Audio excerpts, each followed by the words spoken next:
चाहता हूँ सिंध के ये चाहते हैं कि सिंध पब्लिक सर्विस कमीशन के जरिए ये लोगों को डीएसपी भर्ती करें। इस वक्त जो सिंध पब्लिक सर्विस कमीशन जो डीएसपी इन्होंने भर्ती किए हैं, एक सलीम बाजारी का भाई भी है।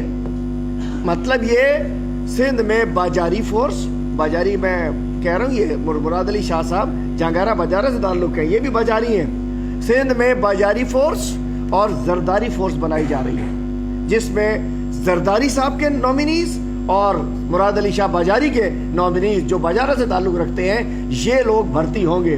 और मैं पूछना चाहता हूं, आज जो फेडरल पब्लिक सर्विस कमीशन के तहत जो एएसपीज आते हैं, फिर एसएसपीज बनते हैं, उसके बाद अल्हम्दुलिल्लाह आज डीजीएफआईए भी सिंध से ताल्लुक रखने वाले एक 22 ग्रेड के अफसर हैं। आज हमारे आईडी ख्वाजा भी 22 ग्रेड में है, कलीम इमाम साहब भी 22 ग्रेड में है, बहुत सारे सिंध से ताल्लुक रखने वाले लोग सिंध से ताल्लुक 22 ग्रेड में जा चुके हैं। पूछना चाहता हूँ, वो लोग, वो अफसरान जो कि फेडरल पब्लिक सर्विस कमीशन से गरीब का बेटा भी मेरिट के ऊपर मुकाबले का इम्तहान पास करके पुलिस सर्विस में आ जाता है, कल तो उसका रास्ता बंद हो जाएगा। सिंध पब्लिक सर्विस कमीशन पे तो मेरिट का कत्लेआम होता है।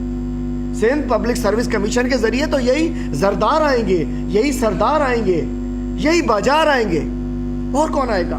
तो ये एक रास्ता रोकने के लिए कि अगर कहीं फेडरल पब्लिक सर्विस कमीशन के जरिए एक पढ़े लिखे नौजवान को, किसी गरीब घर के नौजवान को, बेपहुंच नौजवान को, बेटे को, बेटी को अगर आगे जाने का रास्ता मिलता है, तो सिंध पुलिस में तो फिर यही होंगे, इन्हीं सरदारों के बेटे होंगे। मैं कहना चाहता हूँ, और इनका क्या बनेगा? ये जो लोग, ये अफसरान इस वक्त जो 17 ग्रेड से लेके 21 ग्रेड तक मौजूद हैं फेडरल पब्लिक के जरिए, यहाँ पीएसपी अफसरान जो आईबी में होते हैं, एफआईए में होते हैं, नेक्टा में होते, दीगर फोर्सेज में जाते हैं, फिर ये लोग कहाँ जाएंगे?